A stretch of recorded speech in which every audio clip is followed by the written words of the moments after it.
Hi, everyone, and thank you so much for joining us today. We are so happy to have you here. Welcome. We will get started now. My name is Cheyenne Sapp. I recently joined the team at Nonprofit Vote as Campaign Director of National Voter Registration Day. I'm so excited to meet you all individually and grow our partnership in the coming year. So today we are going to be discussing the top 10 tactics that nonprofits can employ to get out the vote. We know that many of you do this work and do it very well, so this will serve as a refresher and a reminder of the broad spectrum of things that you can do. We are joined by a great panel today that will talk about some of their tactics for outreach, and we're so excited to hear from them. So without further ado, let's get started. Some quick housekeeping items that we want to address. We want to put on your radar again that this webinar is being recorded and it will be shared with you at a later date. We also want to remind you of some news from our partners over at Vote Early Day. That Vote Early Day is actually happening tomorrow, so October 26th. It's a great opportunity to remind community members that they have a chance to vote without being in person. So if they're traveling or just can't make it to the polls on election day, this is a great opportunity to encourage them to still cast their vote and be a part of the civic holiday. So thanks to our friends at Vote Early Day for leading the charge on that. And lastly, we have an open role as we are expanding our team here at Nonprofit Vote. We have a new position for Education and Partnerships Coordinator. That team member will be tasked with building upon the tools and resources that we offer here to help community partners like you to be successful in this work. So that includes our webinars, our trainings, our fact sheets, etc. So if you know anyone who might be a good fit, please encourage them to apply for the position on our website and at nonprofitvote.org, and we'd love to have them. So let's set the stage a bit. We're at 2:06 now, and let's set the stage for what this webinar is about. So the topic came about because we know that get out the vote tactics cover a broad spectrum.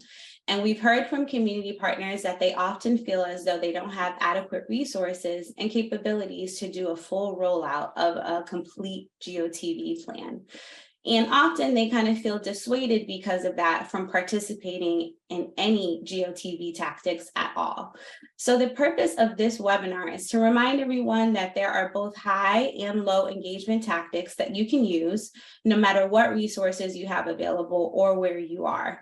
A lot of these reminders will be things that you already know, since a lot of you, again, have been doing the work, but it's meant to serve just as refreshers.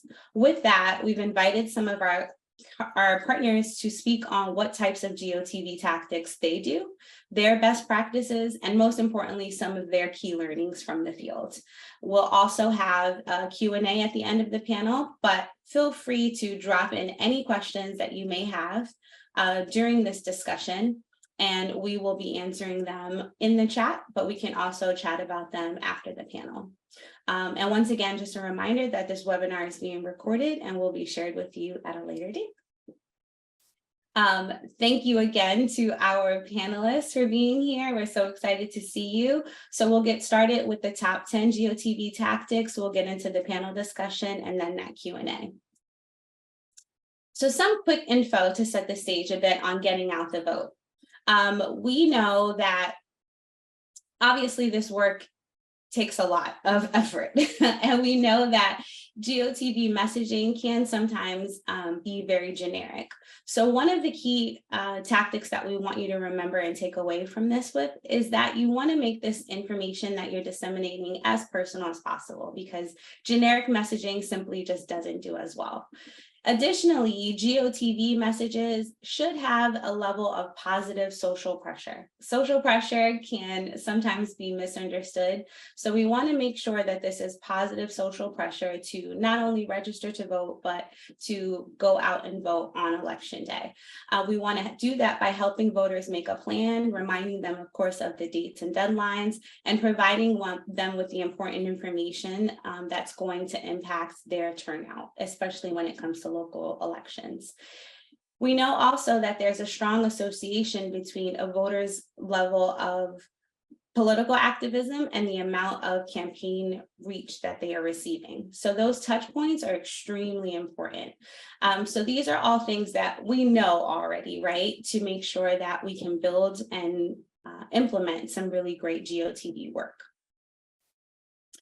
So in terms of these top 10s, let's start with number one. Number one is, of course, you have to build a plan. And in order to have a strong plan, you have to hit the ground running with the basics. So a solid GOTV plan must start with a purpose. Why are you doing this work beyond reminding voters of why it's important to get out the vote? That is something that, you have been working on. It's a strategy that you've shaped throughout the year and your other voter engagement work. And it's something that you already know, but it's important to have a purpose for the day that will lead and start with why across your messaging. Also designate a date. So this could be a rolling date if you have adequate resources to be able to do so. For some organizations, you may just designate one particular date that you do all of your GOTV outreach on. Either is fine, but have a target date in mind. You want this work and this plan to be easy and personal. So we want this simplified language to roll out to community members so they are remembering the key points and why this is important. We also, again, want to stay away from that generic messaging. So do your best to make it as personal as possible. You want to be inclusive, of course, of the communities that you serve and their needs, and you want this plan to be relevant. So if you live in a community that you know well, make the plan as tailored as possible to their needs and speak to them in ways that they're used to be spoken to. And then lastly, make sure you hit the big points. So again, we want to make sure that this messaging in this plan is succinct and memorable so that voters have key takeaways to get out the vote on the day. And for number two, assess your strengths and define your target areas. So in order to ensure that these resources that you have are being appropriately allocated, knowing what your strengths are will be extremely important. You want to be able to leverage those strengths and those resources to identify where to even start your canvassing. So if you're doing door-to-door, if you're doing phone calls, or if you're even just doing email engagement, know what your strengths are there and consider that. You might want to consider with your canvassing specific communities, maybe communities that have low voter turnout, maybe some that have experiencing redistricting or rezoning since the last election, or one that has a high population of disenfranchised voters. These are just some examples of where you can do your canvassing, but most importantly, know what strengths you have. And number three, ready your outreach team with Circle. So we love to use this idea of how to prepare yourself for this GOTV. A successful plan always starts with a prepared team. So your team is getting not only all of the details from you on GOTV and voter engagement, but they're also being inspired by you in addition to being educated. So your team should go out with a sense of confidence and being able to speak one-to-one with voters in this GOTV outreach. They should be comfortable handling challenging conversations while still staying nonpartisan. And they should also have very easy access to important tools and resources. So an easy way to remember this is communication, inspiration, resources, collaboration, leadership, and engagement. Number four, prep your tools and scripts.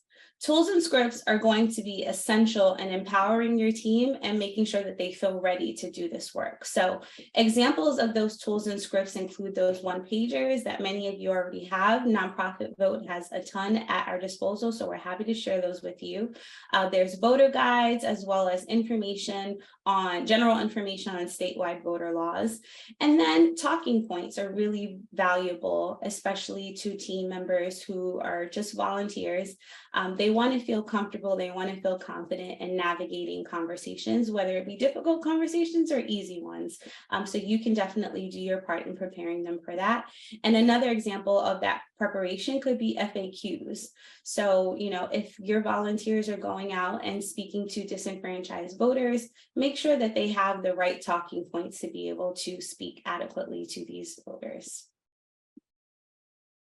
Number 5, provide a voter's guide. So in local and quote unquote off elections, although we know there's never an off election year, voters need to feel that extra confidence in knowing exactly who's going to be on the ballot as well as what positions.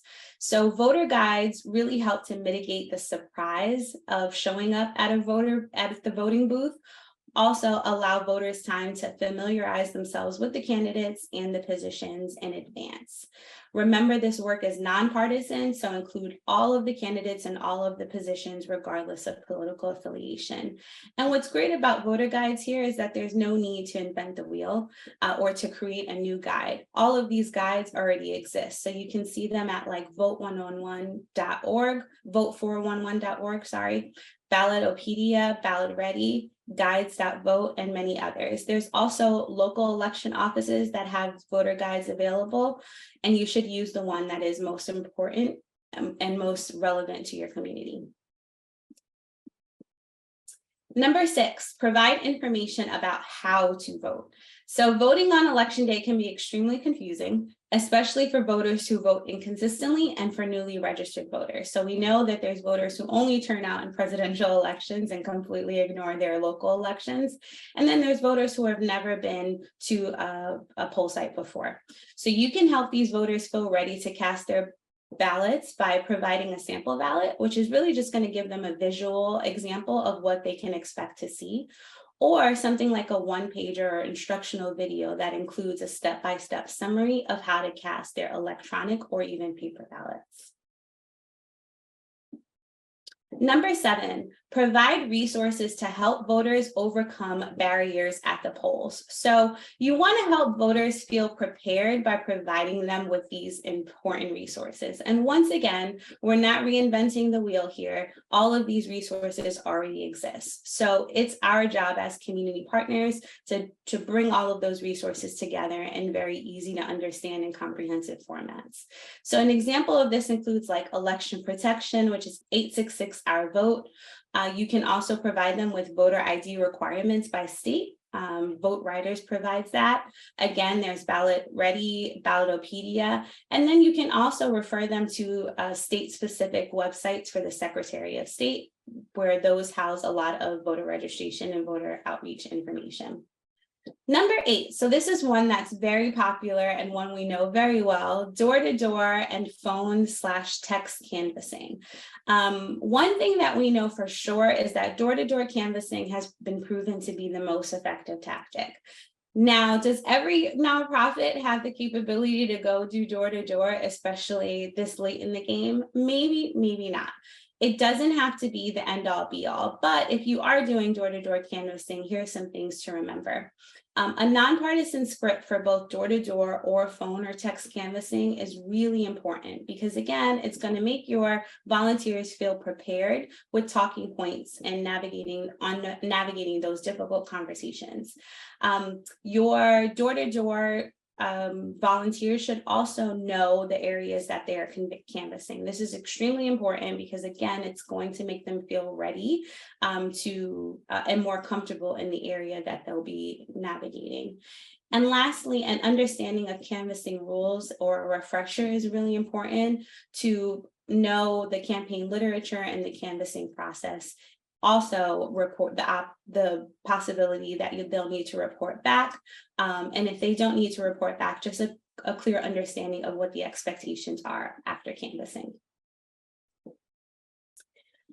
And another example of popular GOTV tactic is posting to social media. We would consider this to be a little bit more low engagement because it's an easy thing that you can do today. You can kind of schedule a few social media posts to go up between now and election day. So this is one that you don't need, it doesn't take a big lift, but it's also a really effective tool if that is what you have at your disposal. So you can use social media in a myriad of ways, but one of the examples is reposting other GOTV content. So all of the content doesn't have to be organic and come directly from you, or original rather. You can use social media to do reposts. Feel free to repost nonprofit votes posts, but your social media posts, if they are original, should include shortened links to resources. So for example, you can use bit.ly, incorporate easy to view graphics or memes. So make it fun, but also going back to our first point, make it relevant, and make sure that it's not too generic. You can also take into consideration the platform here. So if you're posting to Instagram, you do want to lean into more visual examples. For TikTok, you want to lean into videos. For Facebook, you might be able to just get away with some literature, or like a text-heavy post, but you want to take into consideration what you're posting and who's viewing it.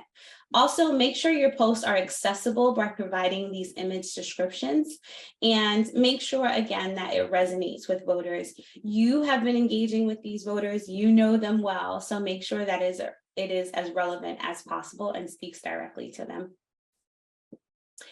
And number 10, to round out the list, is plan to send out last minute emails. So this is another low engagement option. Emails are super low lift and a great way to engage voters. You can do a mail merge and send out a bunch of emails, even starting today, leading through election day. But you should make sure the following: include a prominent subject line, because community partners, we send out a ton of emails already. So voters are already used to receiving many emails. So let's try to make it as enticing as possible. Today is election day. Here's what you need to know to go vote. That is a great example of how to make it catchy, but then also something that's going to grab their attention and remind them that this day is here. You want to make sure within the body of the email to be succinct and be impactful. Remind voters why this matters, especially if it's a local election season. And then lastly, highlight the most important info that voters should know, such as your poll site locator, resources for overcoming barriers, and how to vote. So that rounds out the top 10 GOTV tactics. Again, this is meant to be a reminder and a refresher, since you guys do this work and do it extremely well. And we wanted to just kind of remind you that there's a broad spectrum of ways that you can do this GOTV work, whether you have a lot of resources at your disposal, or maybe just a few between now and election day. So we're going to hear now from our panelists, who are absolutely fantastic. They do this work, and they are going to share with us how they go about doing this work, some of their best practices, as well as some of their key learnings. So I'd like to invite my panelists to please come on screen. There you are. Thank you guys so much for joining us once again and being a part of this very important dialogue and discussion. So a brief intro to you guys. We have now Caroline Mack, who is the Evaluation and Learning Manager here at Nonprofit Vote. We have Benjamin Ripley, who is the Voter Engagement Manager at Baker Ripley. And we have Curdy Carno, who is the Advocacy and Associate Director at the Disability Network. So once again, thank you all for being part of this important discussion about GOTV. This is also super important because many nonprofits are gearing up for the general election this year, but then also readying their voter engagement plans for the big election that we have coming up next year. So thank you guys. So the first question I'd like to address to all three of you, Katie, Ben, and Caroline. GOTV tactics cover a broad spectrum, but what would you say of the top 10 that we share or of your own are the most effective strategies, and explain what makes these strategies effective? And I guess we will start with Caroline, if that's okay. Yeah. Thanks for sharing all those tactics. Definitely some really good ones in there. maybe I'll say like part of two. So definitely, I think it was your second one, just looking at your assets, looking at your target audience. Definitely, you might not think you have assets, but if you have staff on hand who do translations, if you've got a relationship with a local printer, if you just know where the local events or different service distributions happen, those are all assets. Those are all knowledge of where people are going to be. And that's definitely all opportunities that other people might not know about in terms of GeoTV opportunities. So those are all great. The other one, I'll just say that we do in our field programs where we do a lot of like peer-to-peer texting. So anything where, if you have the technical capabilities, but there's also platforms out there that can make it really easy and plug and play. Basically, there are ways that you as an organization can set up an account, text voters on a list. They're now MMS, so you can text like a picture even, so it's a really engaging way to, really just connect with the people in your community, say, hey, does anyone need help? Do you need to know where you need to vote? And you can just reply directly in those messages, kind of like you would email. So again, nice touch point. And you can kind of customize it like, hey, this is the YMCA of Greater Darby telling you to go vote. And so, it's also a nice way to be like, hey, we're not spam. We're not one of those candidates trying to reach out to you. So it's a nice way to get above the fold, and it's really cheap. So that's definitely one that we use pretty frequently. Awesome. I'll pass it to Benjamin. Hi, everyone. Thanks for having me.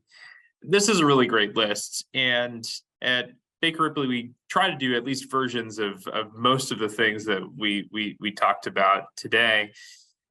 Recently, we've been putting more emphasis on putting together voter guide and voter guide information for our target audiences. We identified here in Houston, the League of Women Voters does a really good job covering a lot of races. And so part of what we do is partnering with them to distribute their voter guide materials more broadly to our audiences. We make sure that we have them at our community centers.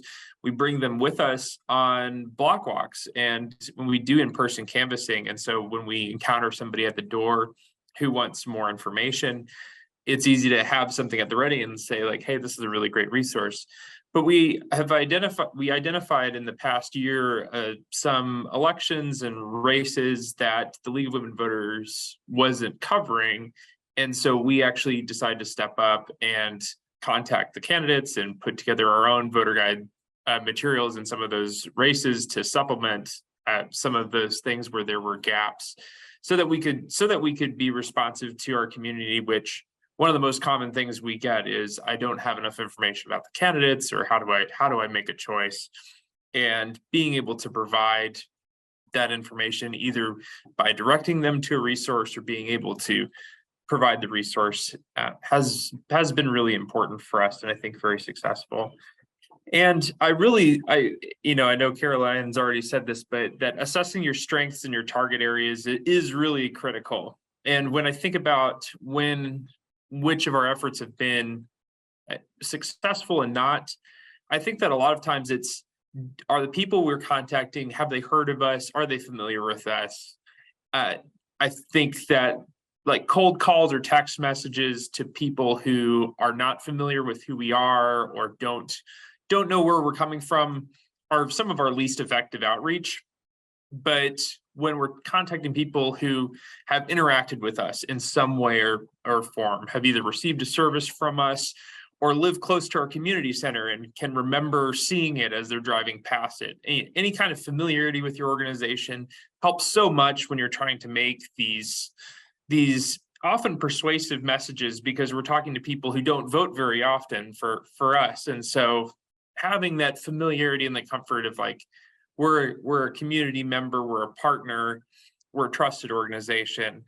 And we really do focus most of our conversations on that information on how to vote, that providing information and focusing really on the process. And in Texas, there's a few extra hurdles sometimes. We have to be registered 30 days in ahead of elections. There's specific times and some other constraints and laws and things. So we really do try to provide most of our focus when we're having a conversation with somebody on the how and not the what necessarily. And Katie. Yeah, hi everyone. Thank you very much for having me today. I'll build a little bit on what Benjamin was just saying. So I like things that empower and inform. So I think it was number 6, the how to vote is huge. And so there's been some really momentous changes in voting accessibility and even voting by mail. I'm in Michigan, so there's been some changes really since the election in 2020 and how people could vote remotely and accessibly, and that's still evolving. So staying up to date and really helping people know what changes are happening, what new opportunities there are. And we have really kind of explored more with the voter assist terminals. So really getting the information out about those videos, working with the state. We've partnered with other organizations who brought in a voter assist terminal for people to use and try out and get comfortable with. So really focusing on knowing how you're going to vote, knowing your right to vote, and then some of those like day of expectations, talking about different barriers and who your allies are and what some of those procedures might be if you were to encounter something. But again, people feel empowered and informed. Love that. Thank you guys for sharing those tactics. Those strategies are really great and definitely could be applied across any GOTV plan at any level. So thank you. And my next question for you is, so we know that GOTV plans must be inclusive of the groups that they reach, and they should also include educational resources that speak to specific populations. Again, going back to the point that we have to make this work as relevant as possible. So for Katie and Ben, how would you design a voter engagement plan that is universal and all-encompassing? What are the components that you believe should be included? And I'll start with Katie. Thank you for that question. So I think one of the things is when we're coming up with plans, sometimes it can be easy to generalize, but even just understanding the nuance of the people we're working with and taking their lead on some of these things. So we do try to meet people where they are, being accessible, and then staying tied in with partners and leaders who can keep us up to date, keeping some of our internal accessibility standards and acumen up to date as well. But there's some really great resources if people are looking for additional resources and accessibility. That's going to be core on all of ours, in communication, in language style, on the web. All of these pieces are kind of fundamental to how we're reaching people. And again, partnership's going to be key for us, the size of our organization and where we're situated and who some of our amazing partners are. That will always be part of our get out the vote and voter strategy. I think of a lot of things when I think about this question. When it comes down to making the plan, there really isn't a single universal contact strategy or message that's going to work for your entire audience ever. And so I think that part of it comes down to really trying to break down who all of the different groups of people are, younger voters, older voters. We have a lot of Hispanic and Latinx voters that we are working to reach, and really trying to customize our contact plans for each of them, tailoring our messaging, tailoring which languages and which scripts that we use.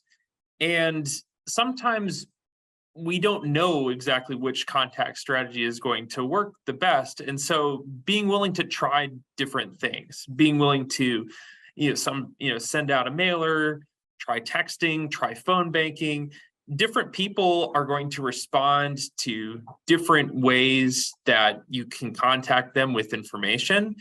And so I think one of my best advice is just to try multiple strategies. Holding events can be a great way to bring people together.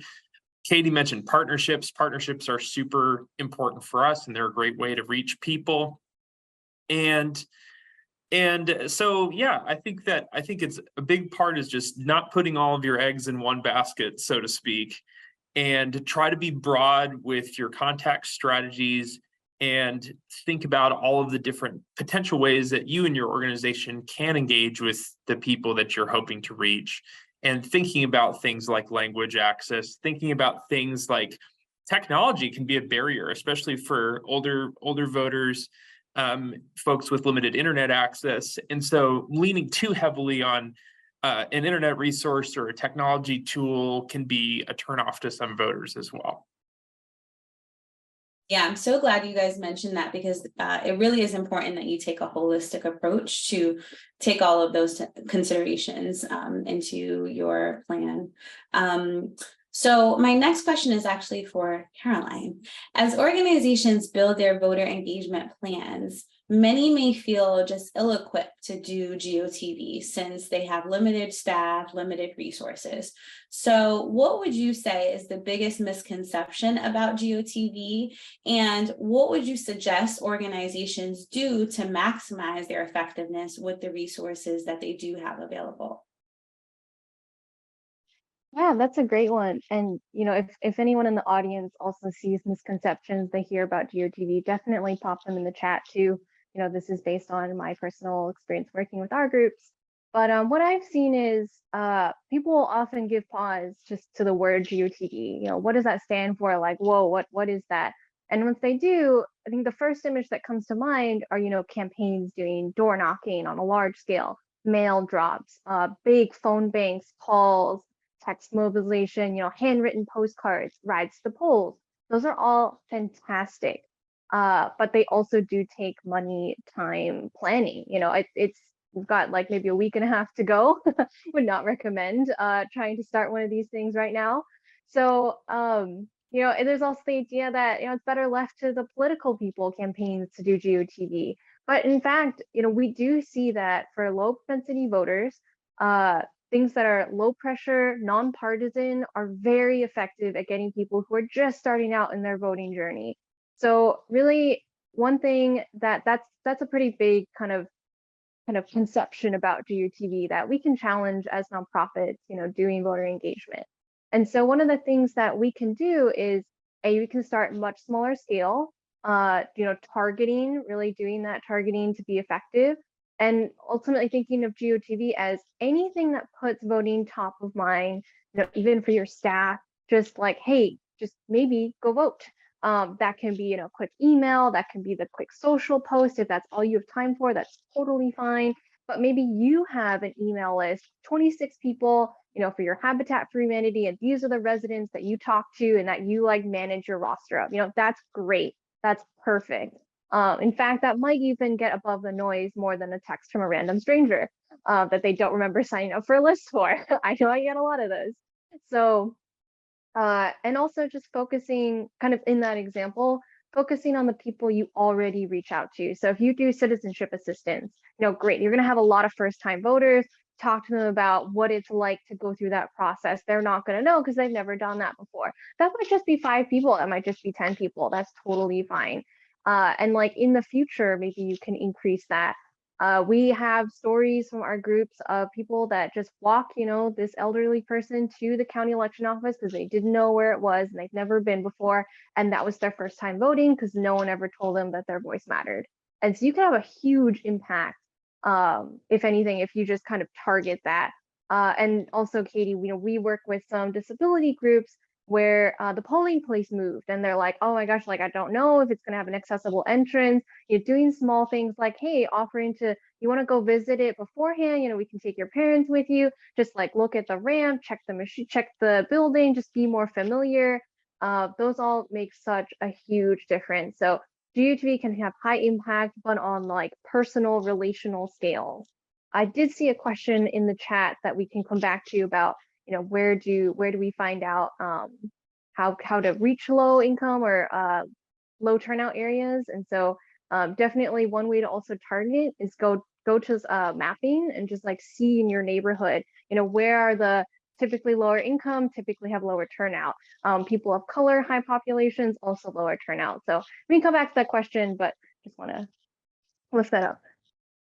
Great answer, Caroline. Thank you so much. And what is so important from that is you raise that, you know, a lot of times with GOTV, we kind of get overly ambitious and we bite off way more than we can chew. So, you know, keep it simple. We have done this work all across the year, and this is not necessarily the day that you have to try to reach everybody within the community, but let's go back to the one that we know that we can reach, and we can figure out how to make one, that messaging super relevant, but then also we can figure out what are the best ways that they need help being reached. And we can think about it kind of like biting it a little by little instead of taking like a huge gulp.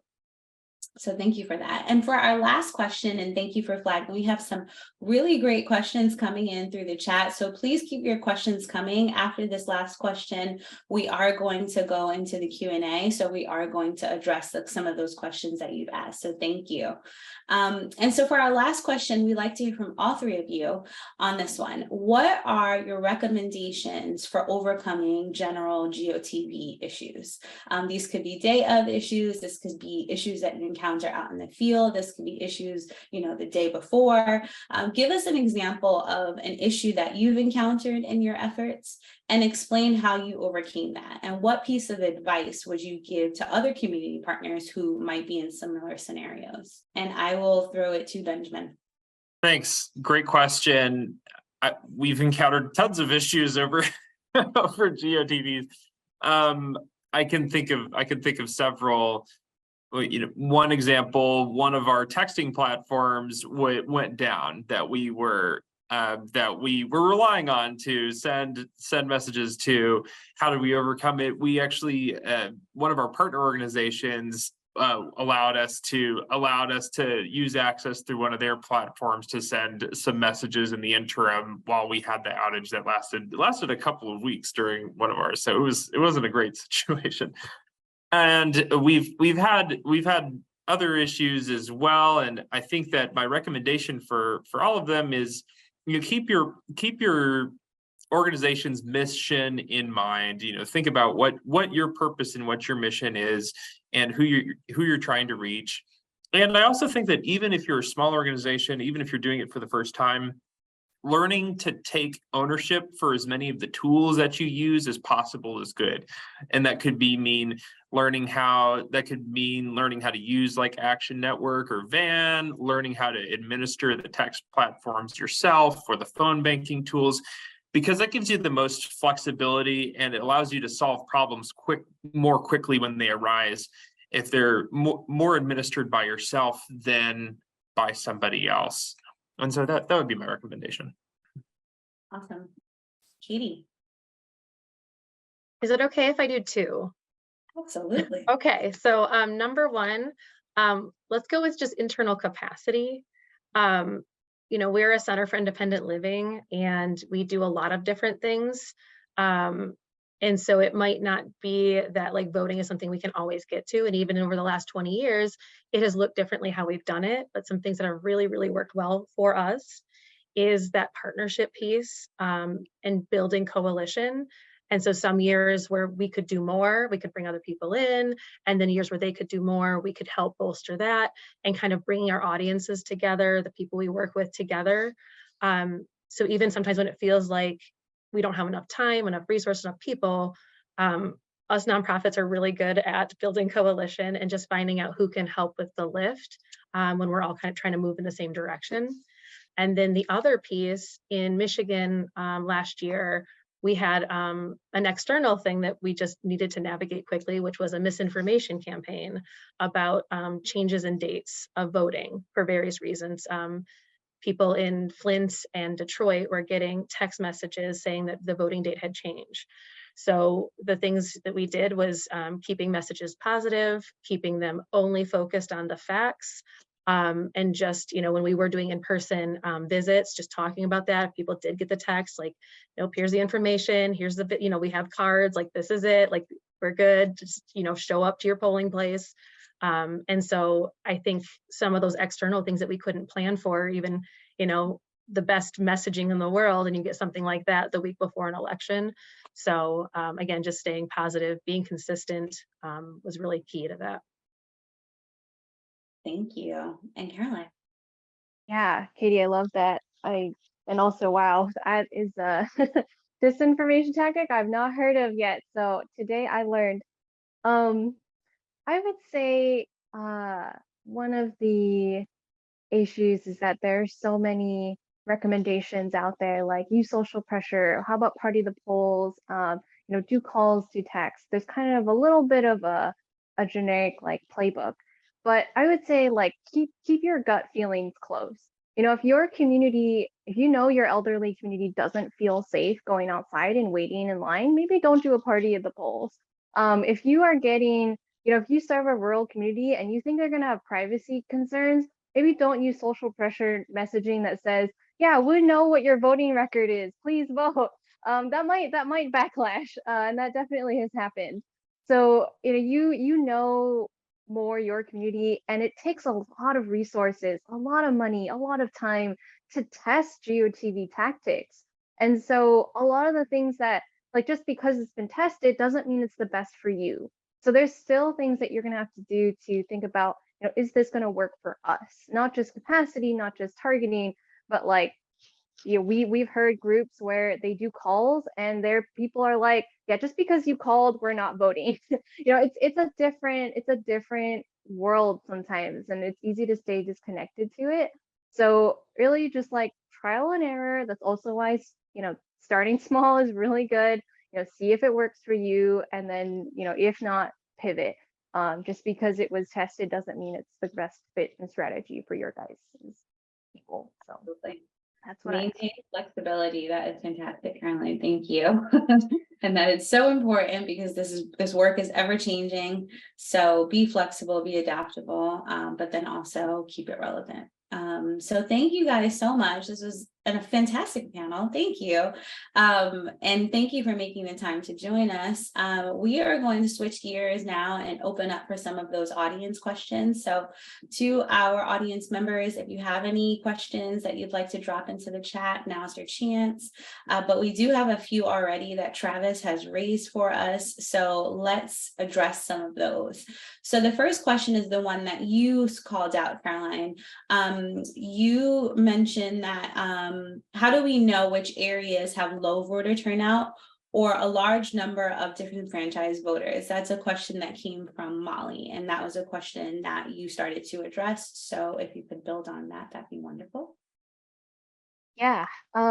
So it is hard to find good sources of data that are not really expensive. So I mentioned Policy Map, and it's a mapping software that's free. And I mentioned kind of there is a correlation of lower income folks and people of color that have lower turnout. This is just a thing in the census. So Policy Map won't give you, turnout by county, but it will give you, here's the higher percentage of Asians, African Americans, Hispanic voters, or low income voters, or renters even. It's a really neat software. You can just kind of go online and check it out. It's free to use. So I will put it in, I don't know actually if I can put it in the chat, but I will put it into the host chat and maybe someone can throw that out there. The other one is L2 data. You can sign up for an account with them, but they're again another mapping software. And we did do a mapping webinar maybe last year on just like how to use these things and demoing it. But L2 data does have more of that voter turnout data, and it might be more granular. But again, turnout data is just hard to get if you're not connected to like a van or state table, state voices. So I definitely did recommend just maybe like doing some proxies. We do find that typically like lower income areas do have lower turnout. So whatever ways that you kind of can find a different indicator of that is good. Awesome. Thank you, Caroline. I have a question for Ben, and then I have a question specifically for Katie. So a question on messaging, Ben. What do you think is more effective, message content or who is delivering the message during this time when different disinformation, which we talked about, is everywhere? This is a question from Angie. That's a terrific question.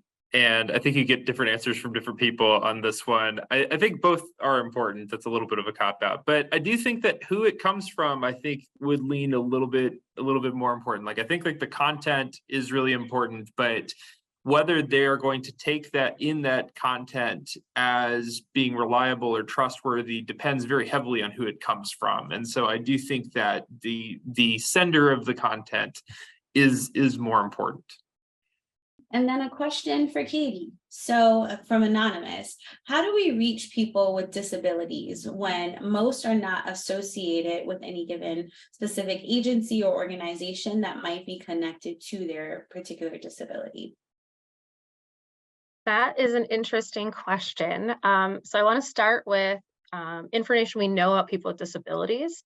We're typically underrepresented, and even in like census, we are not represented because of disclosing personal information. There might be distrust to share that information. So we're kind of an interesting group. So I do think there are a number of organizations that people with disabilities are engaging with, depending on your state, depending on your community. There are centers for independent living across the United States. We are organizations run by people with disabilities for people with disabilities. We self-identify, we do peer support, and we work with other organizations to connect to other communities who maybe aren't as connected to ours. So I would start in that space there, seeing what's available. It's quite possible based on the question you have, and maybe I'd love to know more specifically about the question of who it is you want to reach. And so that's something that I would love to know more about if you want to ask more. But I think there's lots of opportunities to engage with people with disabilities at different points in life. I think just knowing a little bit more about the goal and who it is we're talking about. But I will acknowledge it's a little nebulous, I guess, that, it's hard. Hard to answer it, but we will definitely connect you in the chat. Thank you. So I think we have time for a couple of more questions. So I want to raise this one. This is from Becky. So she said, in Mississippi, we're trying to raise awareness that based on the sheer number of registered African-American voters in Mississippi, increasing African-American turnout on election day gives them the power to determine who holds state offices, which is very important. So she asked, if you were going to come up with an effective message to convey this and the importance of this and all of the issues that are impacting them as voters, what are the, maybe not specifically, but what are the components of that messaging that you would use to build this this kind of strategy? And I guess we can throw that to all three of you. Maybe just a quick thought that comes to mind on what component you would make sure to be included in that messaging. And we'll start with Caroline. Yeah, this is a good one, Becky. This is something that you can also feel free to reach out to Nonprofit Vote Team. But I would say the first thing that comes to mind is, if we as, assuming you're part of that population, if we don't raise our voice, who will? Like, we know the problems that affect our community, like our voice deserves to be heard, and that these resources deserve to be allocated to our community. The only way that's going to happen is if we make sure that our voices show up at home. So just, it's us, like it is kind of up to us to do that. And kind of the collective power angle is something that we hear with groups that reach out to immigrant or ethnicities of like, it's about our collective voice. Sometimes the like your vote matters doesn't quite resonate as much, but it's more about, our voice deserves to be heard, and it hasn't been heard enough in the past. That's kind of what comes to mind. Absolutely. Katie, what are your thoughts? I will say the same thing, the power of a group coming together. I guess that's something too with disability, is when a block comes forward, the more you can build that coalition. I feel like all I keep saying is like partnership and building things, and that also can be quite difficult. But I do feel like there's more power the more people we can get aligned, as difficult as that can be. I'm located in Flint, Michigan, and so sometimes it's hard to feel like we're all going in the same direction. So, yep, you know it well. And Ben, what are your thoughts? I think that what Caroline and Katie said were great. I think that people want to feel like they're part of something bigger, and so framing it as like an opportunity to be a part and to come together and be a part of a change is great. And I do also think that making the argument that, if you deciding to sit this one out means that somebody else is deciding for you. And I think a lot of people don't like that. But I definitely agree with what Katie and Caroline said too.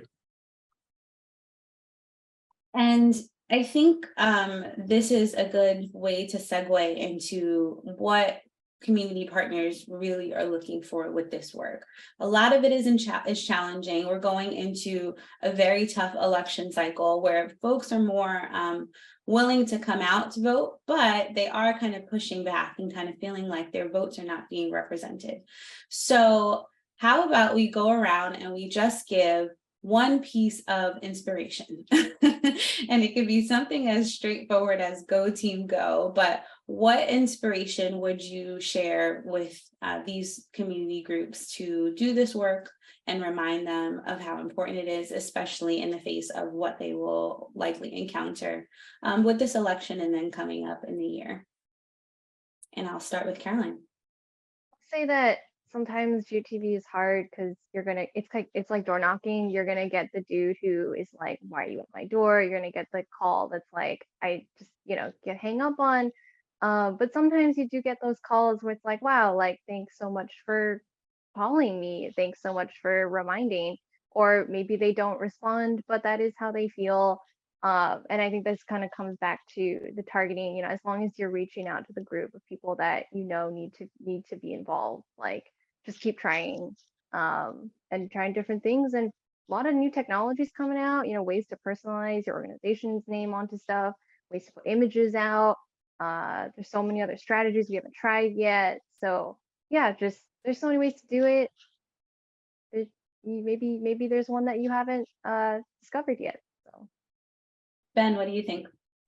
We believe a lot in like an appreciative model, and so we're always looking at focusing on what works. There's going to be plenty of things that don't work, when you do your GeoTV thing. But I think focusing on what's working with your organization and how can you build on successes. And one thing that's an advantage for nonprofits is that hopefully you can do this repeatedly. You can do this over multiple cycles and contact people over time. And so I think also it's easy in GeoTV to be like laser focused on just right now, but just remembering that it's a bigger part. It's part of what the rest of your work as a nonprofit, and that the work that you do now is going to build in future years as well.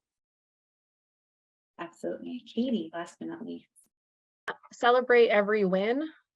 Sometimes it feels like it's this big giant wall that we have to break down or build up. I don't know, I'm losing my metaphor here, but just chipping away, and every time just celebrating every small win, every voter registration, every time someone even told you that they weren't going to vote and here's why, but maybe they came back the next week and asked a question. They saw you as someone they could trust. Who knows what that conversation will lead to down the line.